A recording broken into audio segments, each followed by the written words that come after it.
Em nome de Jesus, eu peço agora para que o Senhor venha falar conosco através da sua palavra. Que a sua palavra produza dentro de nós vida, e que essa vida seja abundante, e que o Senhor Deus leve a nossa mente cativa à obediência do Senhorio de Cristo, e que não venha ser eu, mas o teu Espírito Santo, e que caia por terra agora todo espírito mandando a palavra, aquilo que traz a dúvida, o medo, o engano, e que o Senhor fale, Deus, muito fortemente ao nosso coração, porque nós precisamos ouvir a tua voz neste momento, em nome de Jesus. Que não seja eu, mas o Senhor, é o que eu te peço e te agradeço. Amém. Pode se sentar no seu lugar, em nome de Jesus. Eu quero que você abra a sua Bíblia no Evangelho de Mateus, no capítulo de número 14, versículo de número 22. Evangelho de Mateus, capítulo 14, verso 22.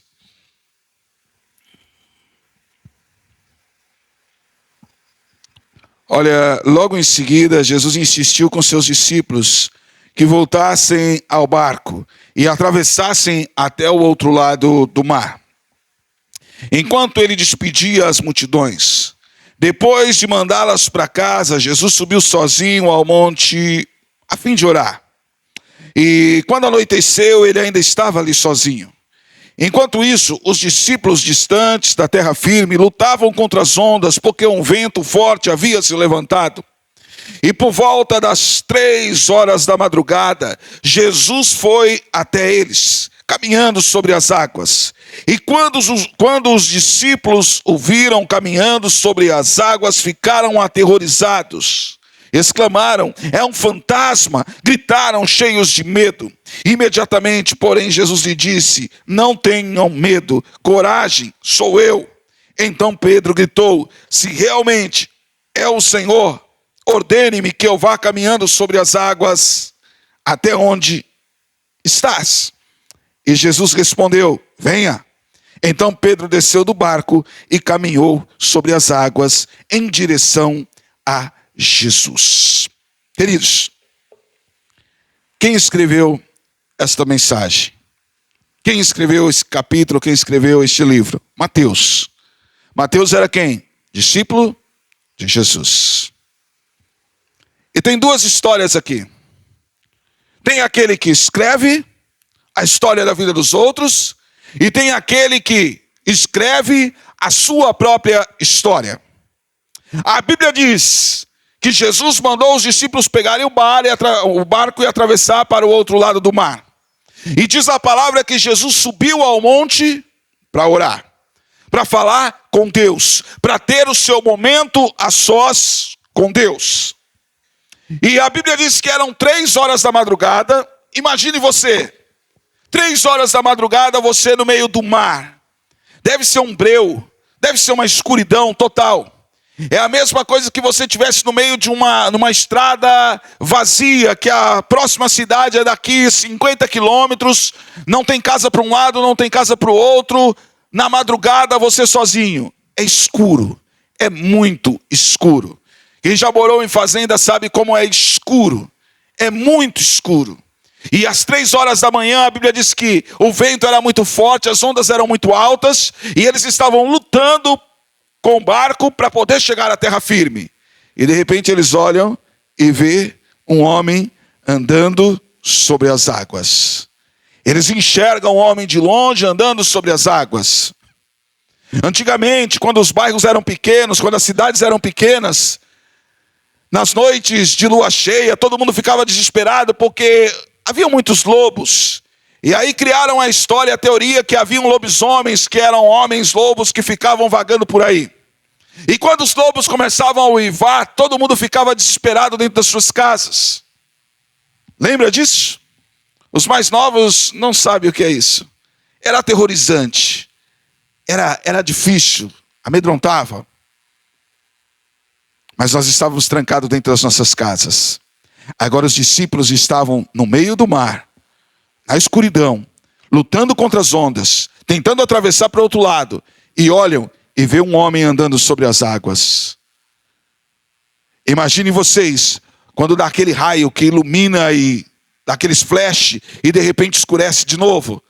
e dá aqueles flashes, escurece de novo. E quando dava aqueles flashes, você via alguém vindo andando sobre as águas. E de repente você olhava para ver se tinha algum barco. Não, não tinha um barco, a pessoa estava andando literalmente sobre as águas. E aí você vai imaginar o quê? 3 horas da manhã? Que é Jesus? Que é um anjo de Deus? Não, nós vamos imaginar que é um fantasma. Essa é uma grande verdade. E foi o que os discípulos imaginaram. E Jesus disse: calma, sou eu. Eu estou indo aí ter com vocês. Calma, não se apavorem. E Pedro diz assim: se és tu, então me manda descer, porque eu quero andar sobre as águas. Deixa eu ir até você. Deixa eu ir até você. E Jesus disse: então venha. E ele começou a caminhar sobre as águas. E o que o Senhor quer mostrar para nós hoje? Algumas pessoas vão escrever a história dos outros. Algumas pessoas passam a vida inteira cuidando da vida dos outros. Eu imagino assim, tipo Mateus escrevendo essa história. Havia um propósito nisso, dele escrever a história, mas ele poderia estar escrevendo a história de que ele andou sobre as águas. Mas ele fez o relato de Pedro andando sobre as águas. Mas poderia ter sido ele, mas não foi. Foi Pedro que andou sobre as águas. E a nossa vida é assim, ela é pautada em decisões. E essas decisões, elas vão ter que enfrentar o medo, porque o medo é um sentimento e ele existe na nossa vida. Por mais que nós não queiramos ter medo, sim, o medo ele sempre vai existir. Mas nós temos que entender que o verdadeiro amor lança fora todo medo. E nós temos que encarar o medo. Nós temos que avançar contra o medo. Nós temos que ter a certeza de que aquele que nos chamou está lá, de mãos dadas conosco, dizendo: vai, eu sou contigo, eu sou teu Deus. Você pode, avance, acredite, você vai vencer. Mas para isso nós temos que desarmar. Porque senão vamos ser apenas um contador de histórias. Vamos ser contadores de história. Nós não vamos ver na Bíblia em nenhum momento contando um milagre extraordinário que aconteceu pela vida de Mateus. Mas nós vemos Mateus contando a história. Mas nós não vemos nada extraordinário que aconteceu através da sua vida. O mais extraordinário que aconteceu para ele foi o quê? Escrever a história. Escrever a história. Mas nós vamos ver coisas extraordinárias acontecendo na vida de Pedro. E essa não foi a única vez que aconteceu algo extraordinário na vida de Pedro. E por que acontecia coisas extraordinárias na vida de Pedro? Talvez Pedro não tivesse a leitura, a escrita de Mateus. Até porque ele era um pescador, ele não era nenhum formado, não tinha frequentado nenhuma escola para poder ser alguém mais culto. Mas era um homem, porém não era sofisticado, mas era um homem cheio da presença de Deus e cheio de atitude diante de Deus. E muitas vezes nós nos armamos diante de Deus. E quando nós criamos essas armas, nós começamos a criar obstáculos. E muitos obstáculos. E esses obstáculos, eles paralisam a nossa fé. Eles paralisam a nossa vida. E esses obstáculos nós criamos aonde? Dentro da nossa mente. Quando Pedro disse assim: Senhor, me deixa ir com você, os outros 11 poderiam ter tomado a mesma atitude e ter dito assim: nós também queremos ir. E se eles dissessem: nós também queremos ir, Jesus teria dito o quê? Venham. Venham todos vocês. Vejam a glória de Deus. Venham todos vocês, estejam aqui comigo. Mas só Pedro disse. Os outros estavam ali só para ver a história. Quando Jesus estava passando pela porta do tanque de Betesda, a Bíblia diz que ele estava indo para uma festa de casamento. E a Bíblia diz que ele olha para o tanque e a Bíblia diz que ali estava uma grande multidão de pessoas enfermas. Muitas pessoas doentes. E aí nós fazemos uma pergunta e dizemos assim: por que Jesus curou apenas um e não curou toda aquela multidão? Porque apenas um estava ali realmente, para não ser plateia, mas para ser realmente o reino de Deus. Um estava ali porque queria algo para a sua vida. Um estava ali porque queria uma mudança. Um estava ali, apesar das dificuldades, apesar do frio, apesar da fome, apesar das insolações que ele tinha tomado, apesar do julgamento das pessoas, ele continuava firme na beira do tanque, esperando o momento para que ele pulasse dentro do tanque e saísse de lá uma pessoa sadia para viver a sua vida. Ele não desistiu. Ele persistiu, ele acreditou, ele tinha essa certeza impregnada dentro de si. Quem sabe os outros iam lá de vez em quando, quem sabe os outros estudavam o tempo em que o anjo descia no tanque, e quando estava mais ou menos no tempo, eles iam para o tanque, mas passava-se o momento, eles voltavam para sua casa, ele não. A Bíblia diz que ele estava lá há muito tempo, na beira do tanque. Enquanto muitos perdiam a esperança, ele estava lá na beira do tanque, esperando o anjo agitar as águas. Isso chamou a atenção de Jesus. Sabe por quê? Porque você fala com Jesus, muitas vezes não é com a sua voz, mas com suas atitudes, com suas decisões, com suas crenças, com aquilo que você acredita dentro de você, que você tem a certeza dentro de você. Porque muitas vezes as pessoas ficam lá fazendo um mantra, ficam lá recitando uma oração do tamanho do mundo, falando palavras difíceis, isso e aquilo, achando que isso vai tocar o coração de Deus, e não é isso que toca. O que toca é a intenção, porque Ele conhece a intenção de cada um de nós. Jesus falou assim: olha, quando vocês forem orar, não façam como os fariseus, que acham que o muito falar vai ser ouvido.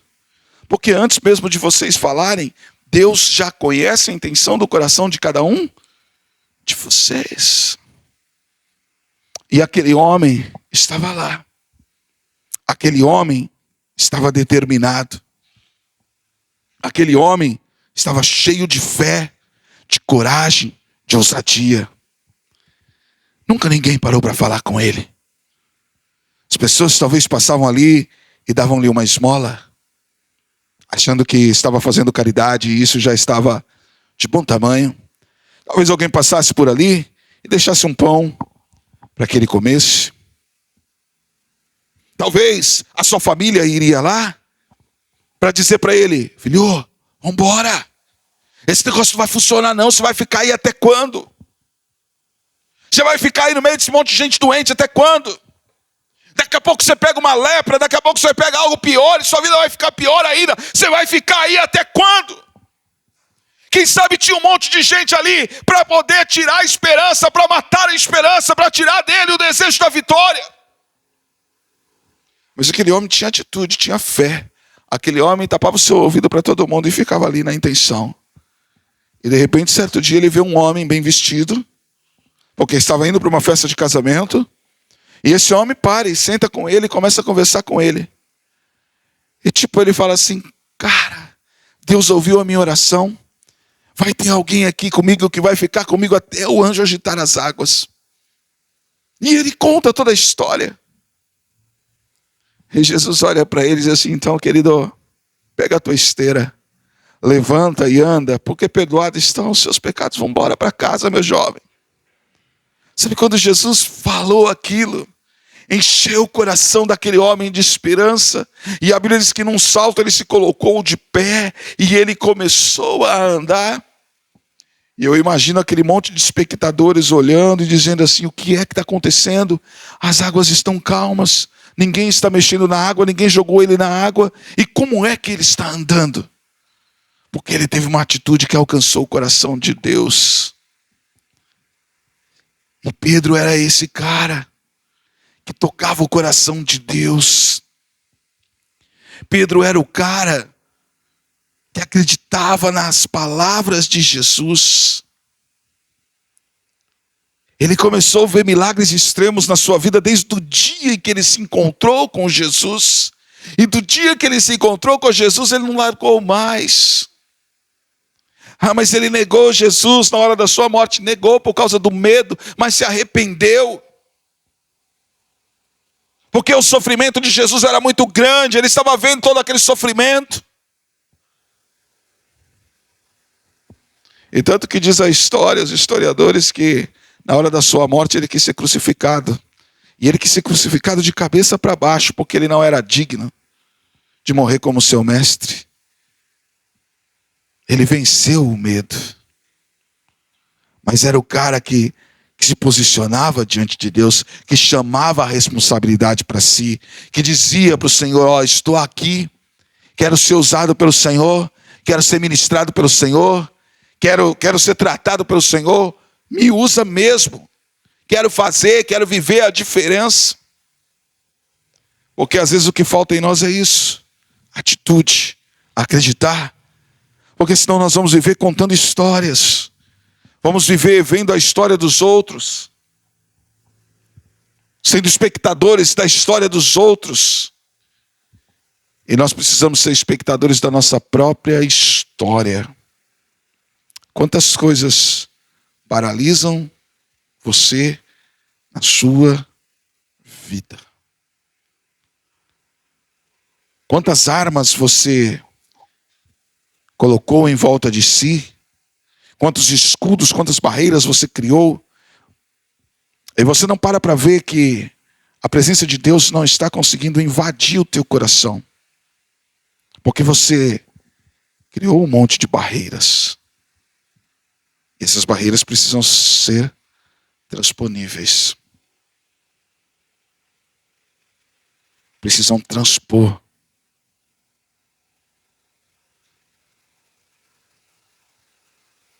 E nós não podemos ter medo. Porque o que acontece com o cristão hoje, que ele tem medo de falar. Ele tem medo de agir. Ele tem medo de acreditar no poder sobrenatural de Deus. Ele desiste muito fácil. O evangelho é o evangelho de mudança. De mudança. Deus colocou uma menina no Brasil que chama Aimee para cantar umas canções que eu garanto para vocês que tem muito crente que está querendo matar essa menina. Mas Deus está usando ela para falar a verdade. Não é um tipo de melodia que chama a minha atenção, mas o conteúdo da letra dela é muito pesado e muito verdadeiro. O evangelho dos fariseus. O que os crentes querem hoje é a música que enche o seu coração, é a palavra que ative o seu ego. Fazem coisas para si e não para Deus. Se eu entrego uma cesta básica, todo mundo tem que saber. E a Bíblia diz que o que uma mão faz, a outra não precisa ficar sabendo. Então eu tenho que mostrar que eu estou fazendo o bem para poder. Não. O evangelho ele está deturpado. E nós temos que se posicionar diante daquilo que Deus não concorda. Porque ou seremos cristãos de verdade, ou vamos ser cristãos meia boca que, consequentemente, vão morar no inferno.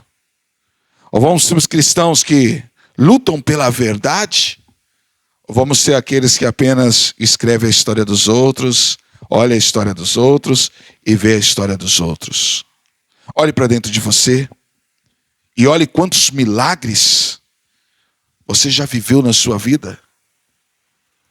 Olha quantos milagres você já viveu na sua vida. Olha para dentro de você.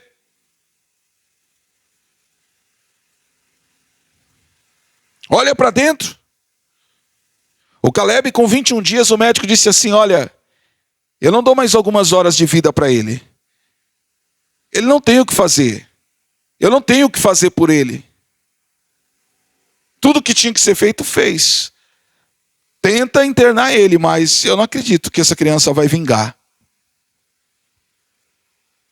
E ele já está indo para 9 anos de idade. Glória a Deus por isso. Nós temos que crer. Temos que ter essa certeza.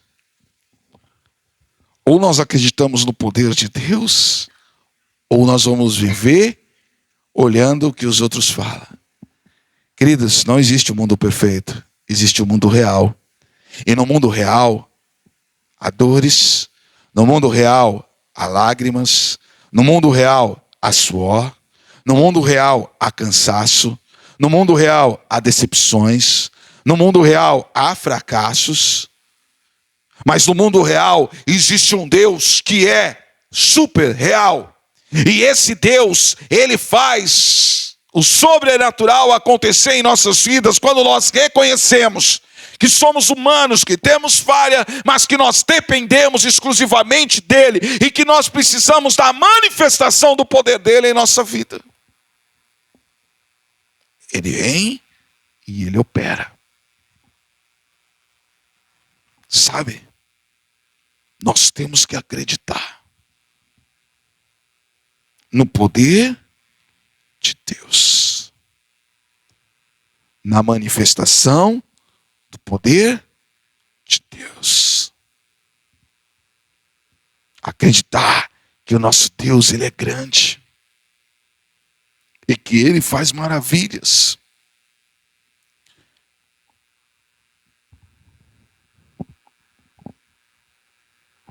Cafarnaum, Jesus estava numa casa, a casa estava abarrotada de gente, não tinha como entrar pela porta da frente, porque ninguém dava passagem. Haviam fariseus, haviam espectadores, mas naquele lugar, Jesus cura uma única pessoa. E o detalhe dessa cura é que essa pessoa era paralítica desde o seu nascimento, e os seus amigos o levam em uma maca. E quando eles chegam, eles não conseguem entrar. E eles tomam uma atitude. Sobem em cima do telhado, abrem o telhado. Imagine vocês, as casas antigas dos judeus, elas não tinham tanta iluminação, não tinha tanta entrada de luz. Eram pouquíssimas janelas. Era como se fossem umas cavernas. É um negócio meio estranho. Se você colocar um Google lá, você vai ver que as cidades antigas deles eram assim. E aí você imagina, de repente, alguém pega e abre o telhado. E aquele lugar clareia de uma vez. E todo mundo começa a observar. E está lá descendo o paralítico pela corda. E as pessoas olham. E os fariseus olham. E todos ficam esperando a atitude de Jesus. E Jesus olha para eles assim: filho, perdoados estão os seus pecados. Então os fariseus dizem: como pode ele perdoar pecados, se só Deus tem o poder para perdoar pecados? E ele olha para eles e diz assim: olha, por que vocês pensam tão mal dentro do coração de vocês? Então me digam, o que é mais fácil dizer: perdoados estão os seus pecados, ou levante e anda? E eles olham e eles ficam pasmos, estarrecidos, quietos. E a multidão na expectativa. E Jesus olha para eles assim: para que vocês saibam que eu, o Filho do Homem, tenho o poder para perdoar pecados, eu digo a esse homem: não apenas perdoados estão os seus pecados, mas levanta, toma a tua esteira e anda. E a Bíblia diz que naquele momento o homem ficou de pé. Sabe por quê? Porque aqueles amigos disseram assim: querida, nós estamos com você, estamos juntos, vamos até o fim. Vamos abrir esse telhado aí, vamos descer você lá. O que vai acontecer nós não sabemos. Mas nós cremos que nós vamos tocar o coração daquele homem, você vai sair andando daqui. Vamos lá, nós não temos nada a perder, vamos para cima. E o homem sai andando. A manifestação do poder de Deus é incrível na vida daquele homem. A manifestação do poder de Deus, ela é surreal na vida daquele homem. Então, quando esse entendimento, ele vem na nossa mente, quando esse entendimento vem dentro de nós, é surreal o que Deus faz em nós, o que Deus gera em nós, o que Deus traz em nós. Porque tomamos a atitude. Eu não quero ficar contando a história dos outros, eu quero contar a minha história. Eu não quero que você conte a história dos outros, eu quero que você conte a sua história. Do que Deus fez e faz na sua vida em nome de Jesus. Do que Deus vai fazer na sua vida em nome de Jesus. Coloca a mão na sua cabeça e diga assim: Deus, eu acredito na sua palavra e eu acredito que eu vou contar grandes histórias da minha vida como testemunho vivo do teu poder na face da terra, em nome de Jesus, para que todo olho veja, e todo ouvido ouça, e todos acreditem que o Senhor é Deus. Amém? O poder de Deus se manifesta em nós, quando nós cremos, quando nós chamamos, quando nós atraímos a glória de Deus para dentro da nossa vida. Para dentro da nossa vida. E é tão simples. Deus não espera um barulho do outro mundo. Não, Deus espera um coração sincero. Um coração que chame a sua atenção. Nós não temos que ter medo. Nós temos que confiar. Então nós temos que decidir se vamos ficar em cima do barco, olhando a história dos outros, se vamos ficar sentado no banco, olhando a história dos outros, ou se vamos ser os próprios testemunhos, do poder de Deus, se vamos testemunhar o poder de Deus na nossa vida, a vida daqueles que estão carecendo da glória de Deus. Nós temos que decidir.